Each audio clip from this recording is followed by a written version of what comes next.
오늘 시간에는 요한계시록의 기록 넣은 두 번째 시간으로서 예수께서 주 하나님이신 이유는 무엇인가? 오늘 다 얘기를 못합니다. 일부를 얘기할 거예요. 예수께서 주 하나님이신 이유는 무엇인가? 첫 번째 시간을 갖도록 하겠습니다.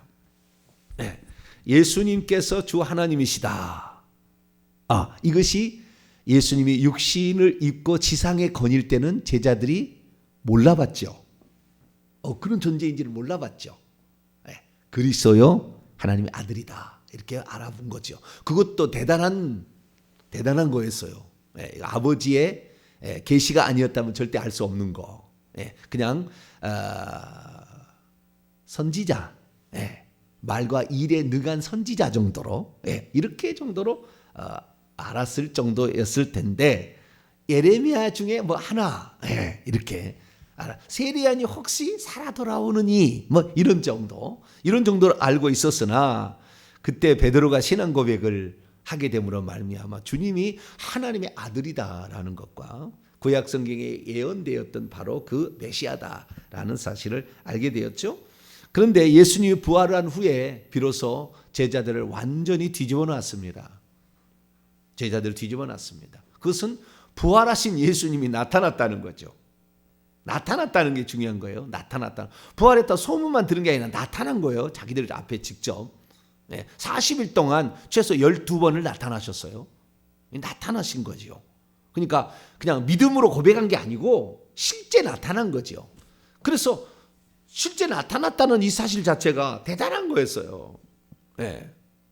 왜냐하면 죽은 자는 절대 다시 살아서 돌아올 수 없거든요.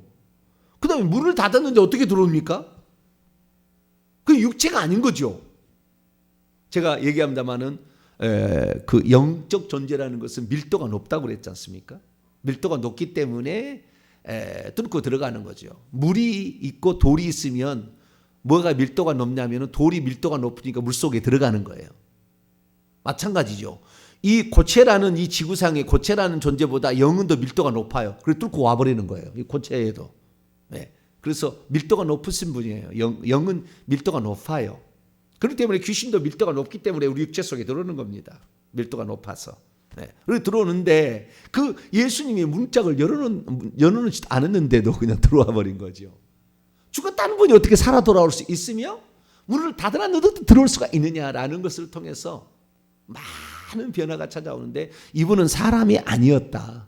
사람이라면 이런 것은 불가능하다라는 것을 알게 되었고 두 번째는 죽는다 해서 죽는 게 아니라 살아날 수 있구나.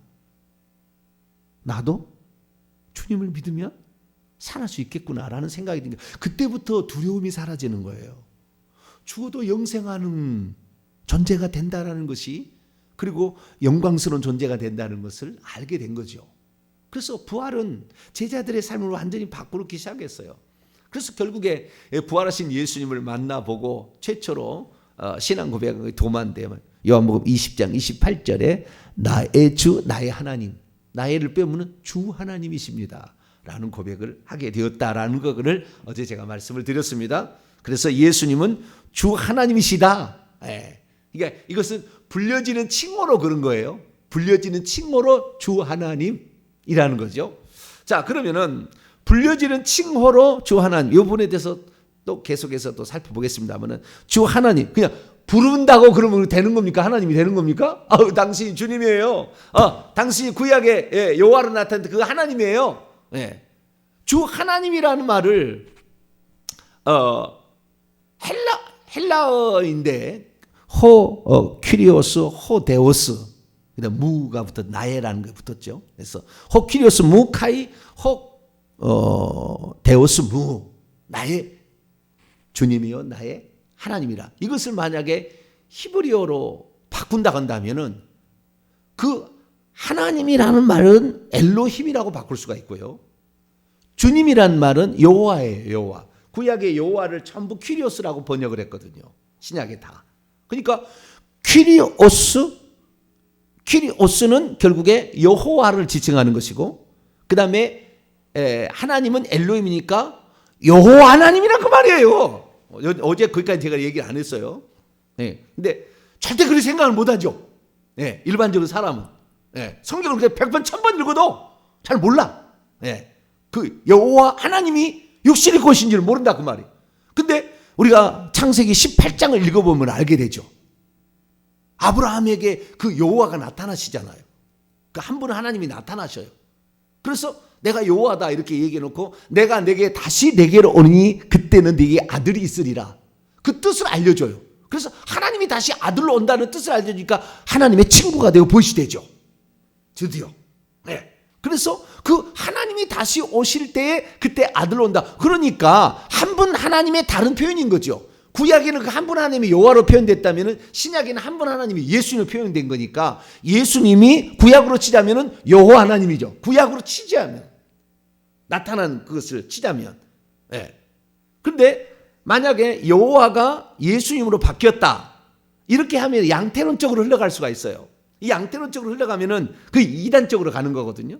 그러니까 이것도 좀 조심해야 될 거예요. 그러니까 한 분 하나님이 여호와로 구약에 계시가 되었고 그리고 그 한 분 하나님이 다시 육신을 입고 오신 분이 누구예요? 아들의 신부로 오신 분이 예수님이다 라는 생각이에요. 이 생각을 갖기가 쉽지 않습니다.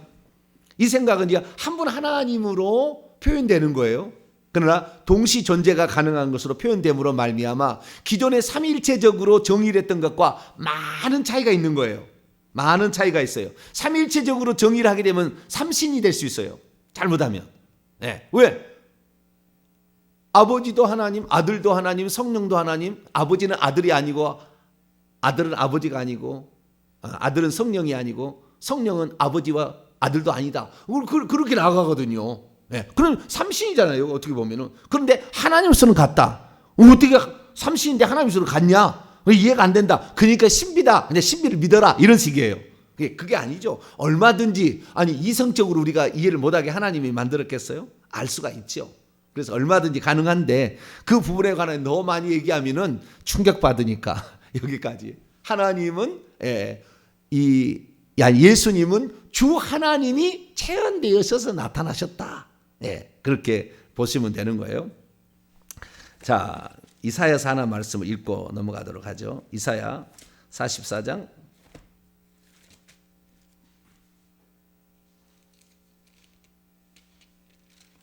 이사야 44장 24절입니다.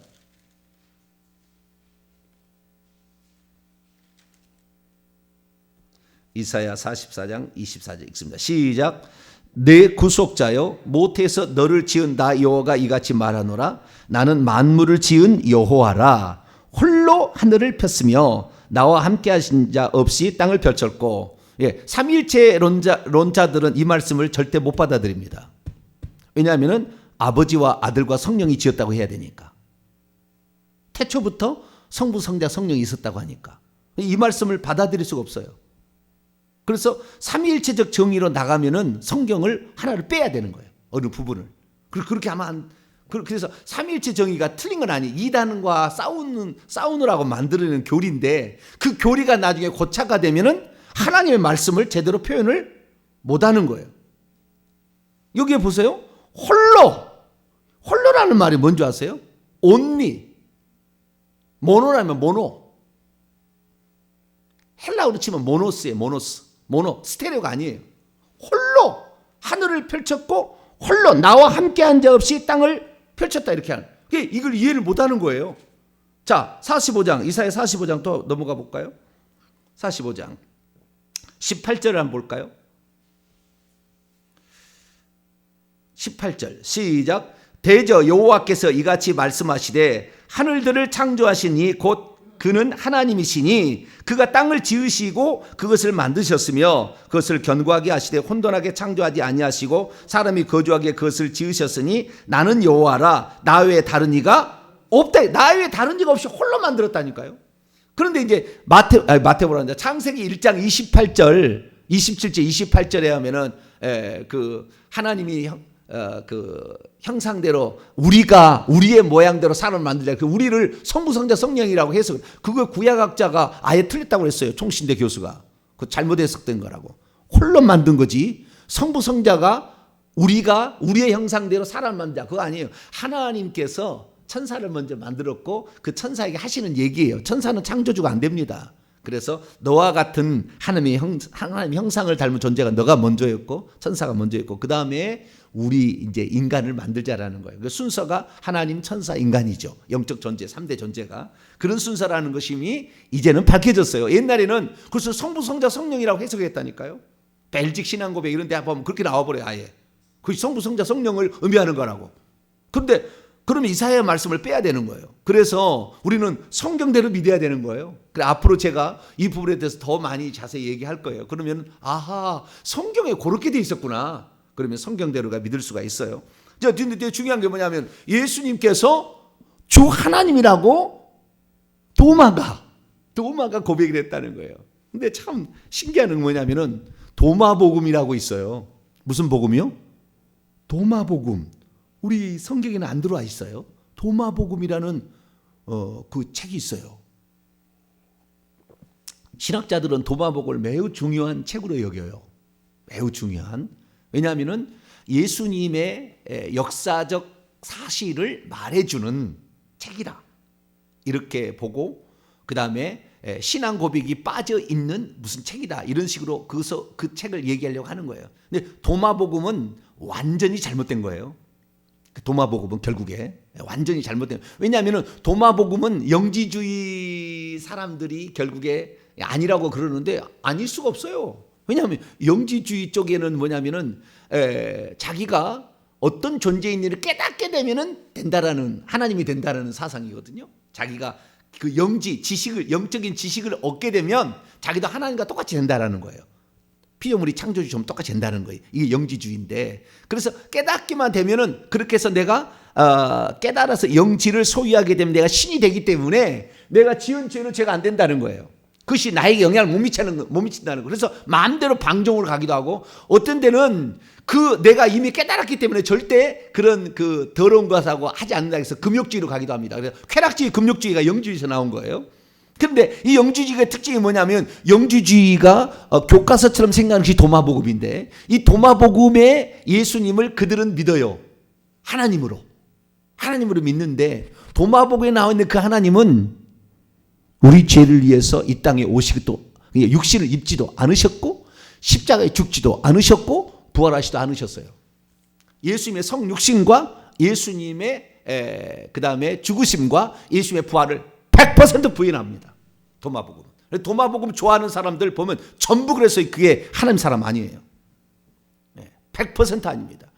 우리 때문에 주님이 하나님이 인간이 되셔야 했으며 우리 때문에 죽음을 대신 죽으신 것이고 그래서 다시 죄가 없이 살아나셨다는 이 성육신과 그 다음에 이 죽음과 부활을 부인해 버립니다. 그걸 깨닫기만 하면은 하나님 된다는 거예요. 그래서 예수님은 절대 육체를 입을 리가 없다. 그 신적 존재가. 그래서 구레네 시몬이 육체를 입어가 그 구레네 시몬이 죽은 것을 예수님이 죽은 것을 착각했다. 어떤 사람에게 그리스도가 예수라는 사람에게 들어와서 죽는 순간에 그 영이 떠나버렸다. 별 교리를 다 만들어낸 거예요. 절대 아니다. 그런데 왜 도마복음이라 했을까? 자기들이 그 책을 만들 때 그게 그러니까 성경하고 좀 다른 책입니다. 성경에도 있는 내용도 나와요. 그런데 다른 책인데 왜 그 책을 도마복음을 했을까? 도마가 예수를 뭐라고요? 주 하나님이라고 소개했잖아요. 인간이 아니라고. 그러니까 도마복음이라고 얘기를 한 거예요. 그 책을 지은 사람이. 이해가 좀 되시죠? 주 하나님이니까. 왜? 도마가 그렇게 했으니까. 그래서 이 도마의 세계가 영지주의인 거죠. 쉽게 말해서. 그런데 도마라는 것은 주 하나님이 아니었던 것을 예수님을 주 하나님으로 만든 게 아니고 이미 주 하나님이셨는데 몰라고 한 거죠. 죽음과 부활을 통해서 비로소 그것이 표현되어진 거죠. 나타난 거죠. 구약에 하나님이 한 분으로 계셨어요.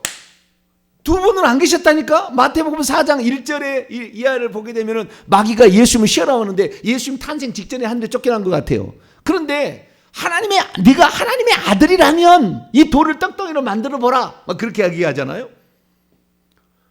천국에서 만약에 아들이 옆에 계셨다는 것이 그 옆에서 가장 최근에서 가장 최근 측근으로서 하나님 그때 우리와 함께 사람을 만들 때 그때 있었을 가능성이 매우 높은 그 존재가 사탄 마귀인데, 그 존재가 하나님의 아들이 옆에 있었던 걸 모르고, 네가 하나님이 혹시 나는 아들을 본 적이 없는데 네가 아들이라면 도리떡들만, 그럴 리가 없다고 말이에요. 감춰졌어요. 구약에는 하나님 속에 계셨거든요. 감춰졌거든요. 나타나지 않았어요 아직. 그런데 이미 나타나시 있어가지고 성부, 성자, 성령이 회의를 해가지고 사람을 만들었다? 아니에요 그거. 그러니까 성경대로 믿어야 되는데 성경대로 못 믿는 거예요. 왜? 한번 교리가 만들어지면 그 교리에 맞춰서 성경을 해석하려고 하는 경향이 있죠. 번역도 그렇게 해버리죠. 그래 우리는 그냥 원문에 기록된 대로, 우리는 그냥 홀로 하늘을 창조하셨다. 그러나 그 홀로 창조했다는 그 의미에 대해서 나중에 또 제가 한번 또 설교하겠습니다만은, 그래서 구약에는 한 분 하나님이 여호와로 나타나시고 그 한 분 하나님이 신약에는 예수 나타났으니까 신약에는 단 한 번도 예수라는 이름이, 아니 여호와라는 이름이 안 나오는 거예요. 왜? 그 한 분 하나님이 지금 예수로 와 있잖아요. 예수로. 그러면은 예수님께서 그러면은 이 땅에 오셔버리면 하늘의 빈 공간으로 하나님은 통치하지 않고 예수님이 육신이 돼버렸다. 이거 양태론 이단인 거예요. 이게 양태론 이단. 양태론 이단이라는 것은 이 구약에 있는 그 여호와가 예수님이 됐다는 거예요. 그런데 구약의 여호와라는 것은 신성만 갖고 있잖아요. 신성만. 예수님은 신성과 인성을 가진 분이잖아요. 완전히 하나님이 새로운 세계로 다시 들어간 겁니다. 우리를 위한 거예요. 우리 때문에 그런 거라고.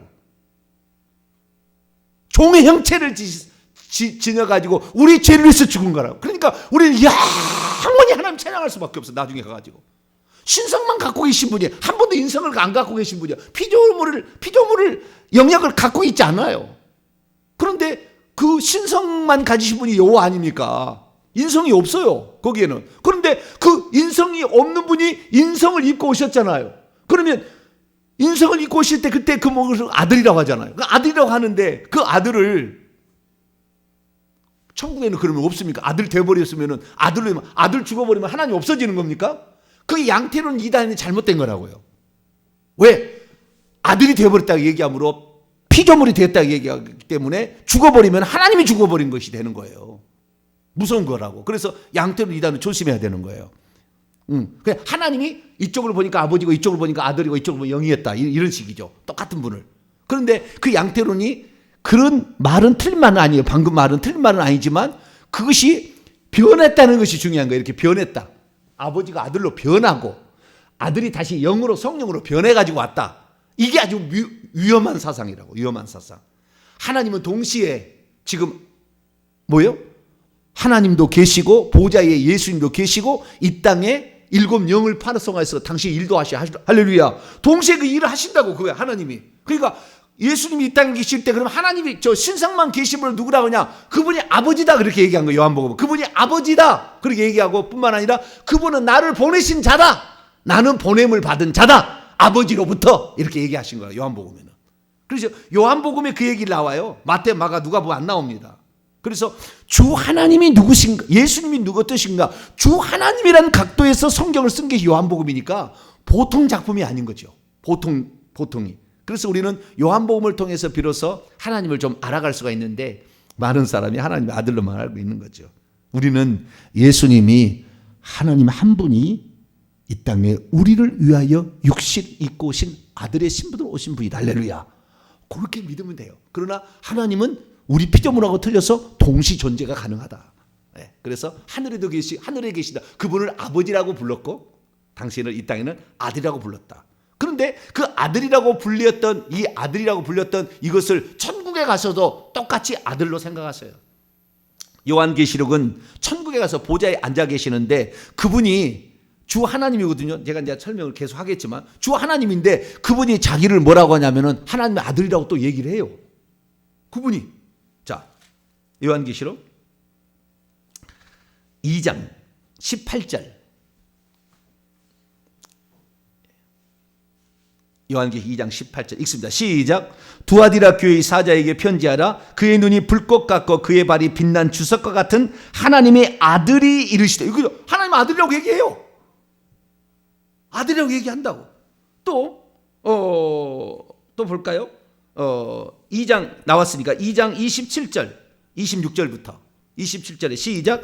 이기는 자와 끝까지 내 일을 지키는 그에게 만국을 다스리는 권세를 주니 그가 철장을 가지고 그들을 다스려 질그릇 깨뜨리는 것 같이 하리라. 나도 내 아버지께 받은 것이. 내 아버지라고 얘기하잖아요.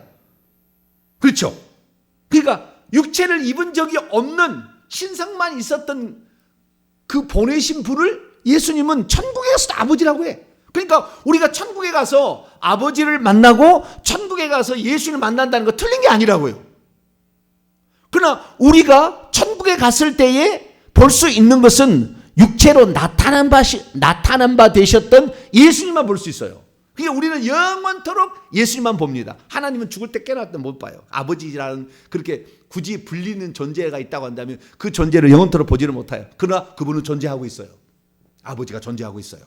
또 아들 존재하고 있고, 이 땅에 보내신 거 하나님 보좌 앞에 불타고 있는 7 영으로 성부 성령이 있습니다. 천국에도 삼일체가 있는 거예요.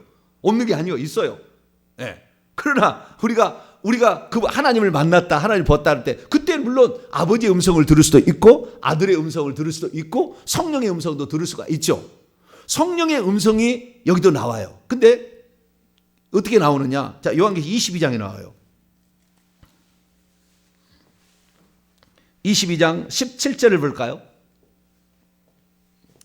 17절 시작. 성령과 신부가 말씀하시기를 오라 하시는도다. 듣는 자도 오라 할 것이요 목마른 자도 올 것이요 또 원하는 자는 값없이 생명수를 받으라 하시더라. 신부는 들러리고 신랑이 성령이 하는 거예요. 이 생명수로 목마른 자도 나오라, 이 말은 성부 성자 성령이 다 얘기해요. 성부 성자 성령이 다, 여기는 성령이 얘기한 걸 나오죠. 그죠?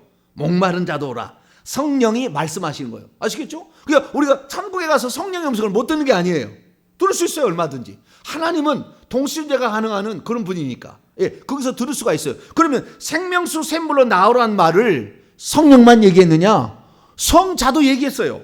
요한계시록 7장 한 번도 그런 각도에서 못 본 사람은 절대 못 보겠지만 성경이 다 나와요. 요한계시록 7장 17절입니다.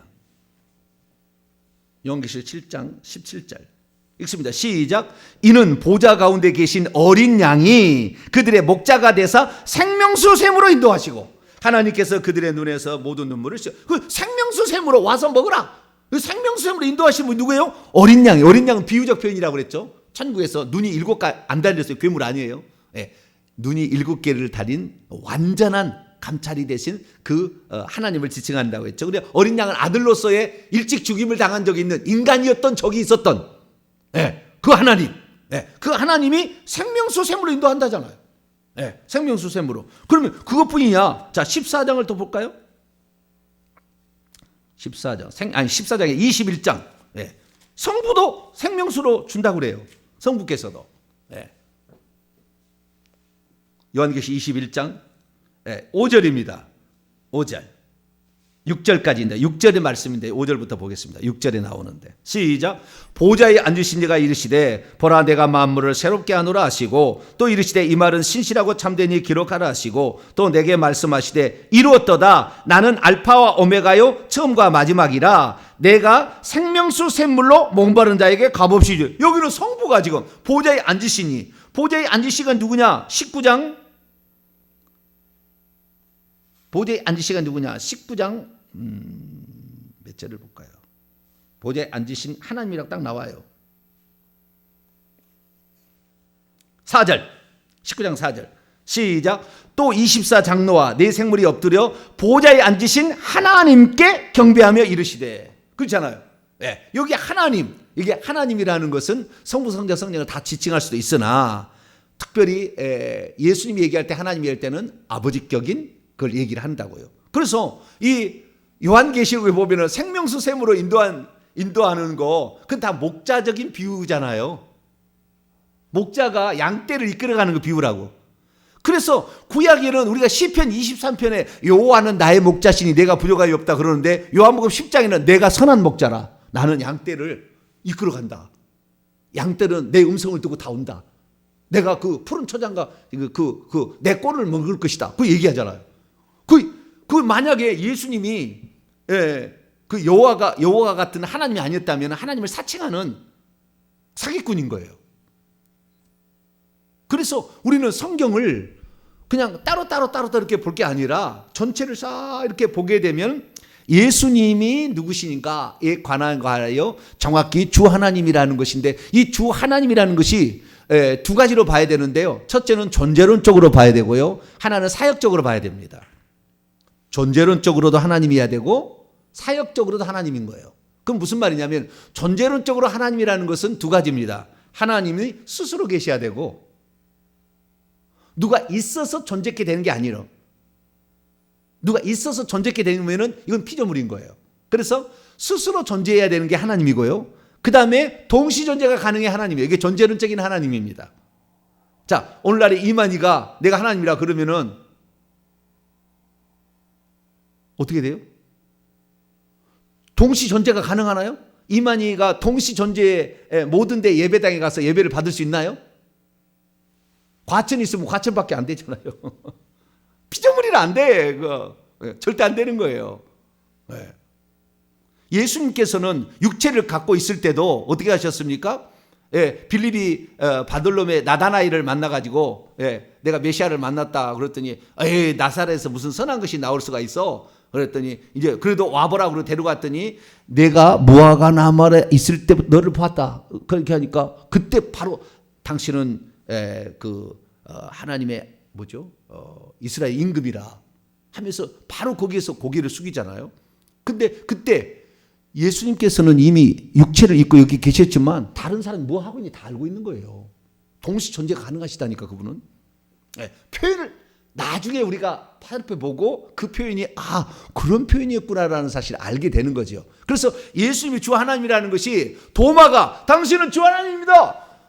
이만희 당신은 주 하나님이다. 그렇게 얘기한다고 되는 게 아니라 존재론적으로 그분이 아예 존재론적으로도 하나님이어야 되고, 그분이 그 다음에 사역적으로도 전지전능해야 돼.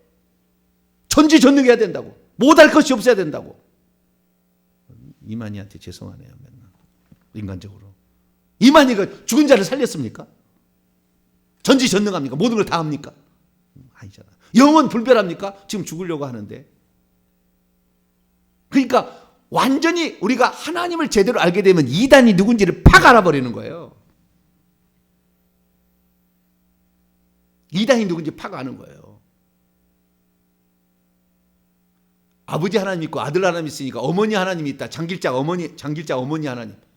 하나님이 육체를 두 번 입은다는 성경의 말이 있습니까? 여자로 온다는 말이 있습니까? 완전히 속이는 거예요.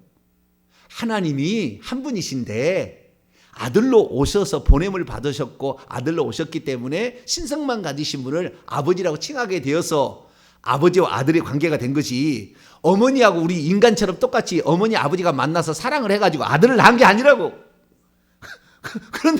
그런데 꼭 인간처럼 만들어 하나님을. 그게 뭐요? 하나님의 교회란 이단이거든요. 그게 하나님의 교회 이단이에요. 그리고 우리가 속으면 안 돼요. 그래서 그 예수님이 주 하나님이라고 불렀다고 그래서 호칭을 했다고 해서 그러면 예수님이 갑자기 주 하나님 된 거냐? 그게 아니라 그분은 존재론적으로도 아예 하나님이셨고 주 하나님이셨고 여호와 일론이셨고, 그 다음에 그분이 사역적으로도 그분은 전지전능 영원 불변하시다 그 말이에요. 할렐루야. 예수 그리스도는 어제나 오늘나 영원토록 불변하시는 거예요. 일찍 죽으다가 어린 양으로 계속 계시는 거예요. 할렐루야. 그래서 우리는 한 분 하나님에 관하여 어느 정도 정의를 할 수 있는데, 예수님이 주 하나님이라는 것은 칭호론적으로만 그런 것은 아니다. 어떻게 해요?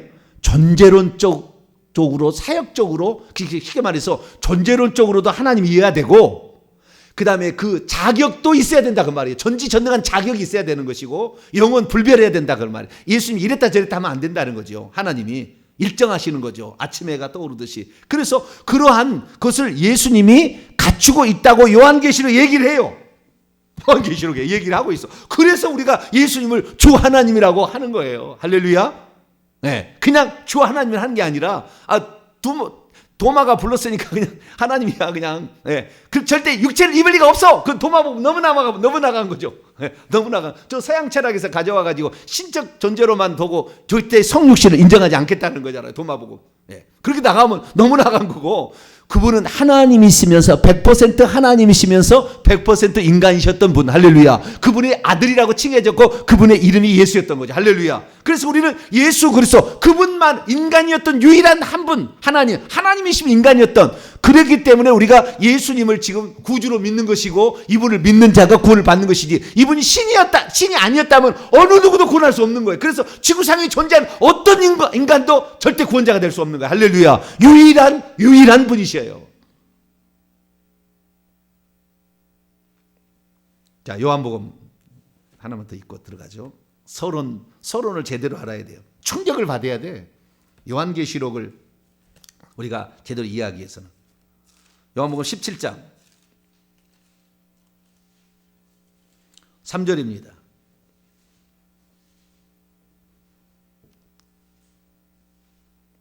요한복음 17장 3절 시작. 영생은 곧 유일하신 참 하나님과 그가 보내신 자 예수 그리스도를 아는 것이니이다. 우리는 예수만 믿으면 영생을 얻는다고 생각하는데 여기서는 유일하신 참 하나님이란 말이 붙었잖아요. 하나님을 알아야 되는 거죠. 여기를 제가 그 헬라 직역하면은, 그런데 영생은 이것입니다. 헬라에서 직역합니다. 그런데 영생도 시대의 생명이에요. 자, 영생은 이것입니다. 그들이 당신을 유일하신 참 하나님으로 계속해서 아는 것입니다. 그들이 제자들이죠. 제자들이 당신 위에 지금 기도를 받으시는, 그 신성만 계신 그분을 유일하신 참된 하나님으로 계속해서 아는 것입니다. 그리고 당신이 예수 그리스도를 보내셨다는 것을 그들이 아는 것입니다. 당신이 위에 계신 신성만 계신 하나님이 예수 그리스도를 보내셨다는 것을, 그러니까 하나님이 우리를 구원하기 위하여 그 아들을 보내셨다는 것을 믿어야 되는 거죠. 그런데 그 예수님을 찬찬히 보니까 예수님은 주 하나님이셨다, 이거죠. 네. 그래서 우리가 그냥 예수님만 알게 되면 된다. 그리고 지금 신약 시대는 기독교는 그잖아요. 예수님만 알면 된다고 그러잖아요. 하나님 몰라도 유대교 안 믿어도 돼. 구약 성경을 빼자는 사람도 있어요. 신약 성경만 믿자는 믿다. 그게 이단이 있었어요. 신약 성경만 믿고 구약 성경은 빼자. 여호와는 여기 하나는 빼고 우리 예수만 믿자. 그런 사람도 있었다고요. 그런데 우리는 어떻게 이게 우선이 들리셨겠어요? 구약의 39권, 신약 27권이 완전한 하나님의 섭리고, 이것이 우리가 하나님을 온전히 알게 하는 거잖아요. 유일하신 참 하나님. 구약에 맨날 그거 얘기했잖아요. 나는 유일한 하나님 하나 하고 나 외에 다른 신 없다. 그 얘기 구약이요. 구약과 신약을 다 알아야 되는 거예요. 할렐루야. 유대인들은 구약만 믿겠대, 신약 안 믿겠대. 그게 유대인 이단인 거예요. 그건 지금 공복하는 거예요. 신약이 들어가면 구약을 안 믿겠대. 또 그런 사람이 있어. 십계명을 지키지 않아도 영생을 얻겠다고 막 하는 사람이 있어요. 네? 그런 사람은 좀 착각하는 거예요. 나중에 죽어보세요. 세루살렘 성에 들어가나. 철저히 회개하지 않으면, 아버지의 뜻대로 행하지 않으면 하나님 나라에 들어갈 수 없다. 그렇잖아요.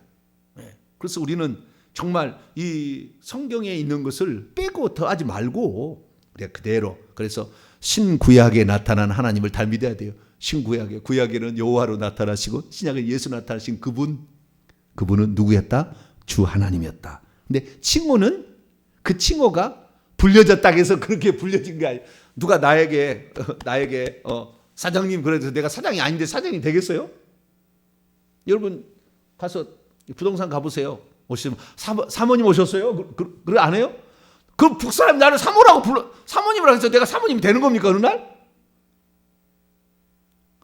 예수님은 주 하나님이라고 불렸다고 해서 주 하나님 되는 게 아니고, 원래 주 하나님, 할렐루야, 하나님이 그냥 그렇게 오신 거예요. 그렇게 동시 존재로 오신 거예요. 우리를 위하여, 순전히 우리를 위하여, 우리 죄를 위하여, 우리를 살리기 위하여, 우리를 하나님 아들 되게, 우리를 천국 데려가려고, 할렐루야, 모든 게 우리야. 우리 죄를 위하여 죽으시고, 우리 죄를 위하여 부활하시고, 우리 죄를 위하여 낮추신 거죠.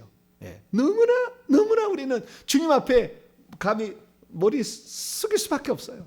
네. 그분이 바로 우리 하나님이니까. 그래서 그분은 존재론적으로, 그 다음에 그분은 사역적으로도, 능력적으로도 똑같이 하나님이셔야 하나님이라고 불리는 거라고요. 그것을 한마디로 오늘 본문에 나옵니다. 드디어 본문에 들어가네요. 주여.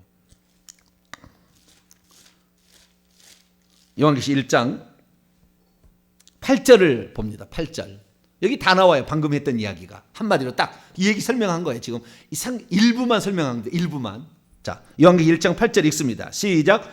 주 하나님이 이르시되 나는 알파와 오메가라. 이제도 있고 전에도 있었고 장차 올 자요 전능한 자라 하시더라. 자, 칭호가 나왔죠. 주 하나님이란 칭호가 나왔죠. 둘째, 나는 알파와 오메가다. 나는 알파와 오메가다는 것은 나는 시작과 처음 모든 것에, 그러니까 나는 위에 있다라는 거잖아요. 자존한다 그 말이에요. 다시 말하면은.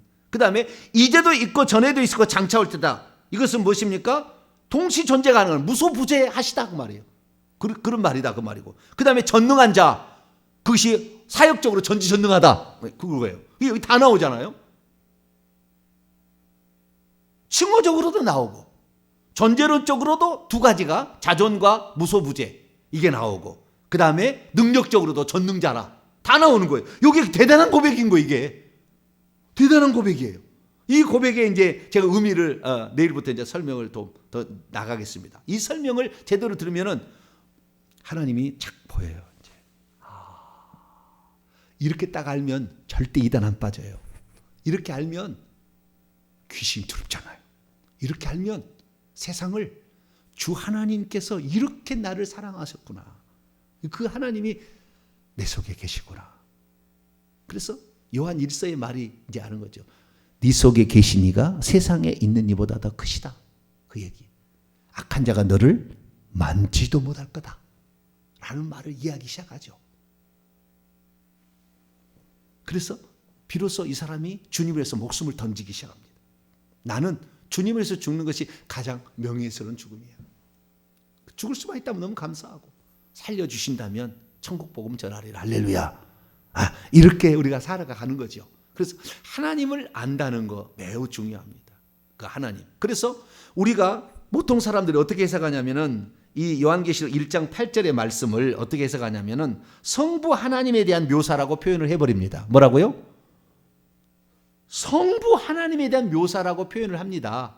왜 그러냐? 그것은 1장 4절부터 7절까지 나와 있는 말씀에 그렇게 비슷하게 나와요. 이제 오늘 시간이 많이 지나가서 다 설명을 못 하겠지만 비슷하게 나옵니다. 그래서 그렇게 설명할 수밖에 없는데 말도 안 되죠. 여기는요 1장 8절의 이야기는 한 분 하나님을 표현하는 거예요. 한 분 하나님. 왜냐하면 장차 오실 자는 예수님이니까. 근데 스가랴서 나중에 다 살펴봅니다. 스가랴 14장 보면 여호와가 재림한다고 나와요. 왕으로. 여호와가.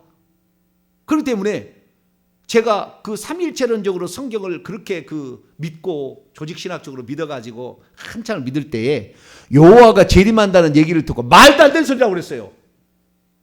스가랴가 잘못했다는 거예요. 내 생각에. 왜? 예수님이 재림한다고 했지. 언제 여호와가 한 분 하나님을 알면 여호와가 재림한다는 것이 예수님이 재림한다고 똑같은 거니까 그냥 이해가 되지는데, 한 분 하나님은 모르고 성부, 성자, 성령 나누니까 어떻게 여호와가 재림하느냐? 말이 안 된다 그것은. 그래가지고 스가랴가 잘못했다고 생각했다니까요. 그래서 구약의 여호와를 빼자라는 것이 초대교회의 이단이었어요. 이걸 빼자. 이거 이럴 리가 없다. 빼자. 구약성이 안 맞다. 그렇게 빼자는 거예요. 그래서 그런 이단이 초대교회도 나온 거예요. 그래서 우리가 이단이 되지 않으려면 성경을 정확히 알아야 되는데, 하나님은 누구냐? 하나님은 주 하나님, 알파와 오메가, 이들 계시 전에 장차 오실 자, 전능자인데, 이 표현이라는 것은 한 분 하나님에 대한 총체적인 묘사다. 할렐루야. 왜? 지금까지 내용 얘기했잖아. 예수님이 누구라? 주 하나님을 얘기했으니까. 이제 거꾸로 가는 거죠. 주 하나님이 예수님이 수밖에 없는 이유가 계속 나오겠죠, 이제. 그래서 이 묘사를 성부에게만 고정해버리게 되면은 지금 삼위일체적으로 자기가 믿고 있는 거예요, 지금. 삼위일체적으로만 계속. 예수님 이건 아니다, 이렇게 생각하는 거예요. 그러면 충격을 받죠. 왜? 나 예수라는 분이 요한계시 22장 13절에 나는 알파와 오메가요. 처음과 마지막이요. 시작과 끝이다. 얘기를 해버리거든. 그럼 병 찌는 거예요, 이제는. 어떻게 이럴 수가 있지? 이렇게 되는 거죠. 주 하나님만 이해야 되는데, 예수님은 하나님 아들이어야 되는데, 어떻게 똑같은 얘기를 하지? 이제 이렇게 되는 거죠. 그래서 우리는, 예수 그리스도는 한 분 하나님의 체현, 육체를 입고 이 땅에 나타나신 분이다. 할렐루야. 예, 그렇게 이해하시는 것이 가장 성경을 잘 이해하는 것이고, 우리를 위하여 그래서 영원한 간증으로 지금도 일찍 죽임을 당한 창자국과 못자국이 그대로 가지고 있고, 이마에도 찔린 자국을 그대로 가지고 있는 몸을 그대로 가지고 계신 유일한 사람이에요. 사람이었던 분이죠. 우리는 천국에 가면은 손가락 잘라져도 천국에는 온전합니다. 우리는 절대 그거 안 가지고 가요. 이건 흙이 육신된 것이고, 예수님은 요한복음 1장 14절 말씀이 육신이 됐죠. 영원한 말씀은 곧 하나님이시죠. 하나님이 육신이 되었기 때문에 예수님의 상처는 영원히 남길 상처는 거예요.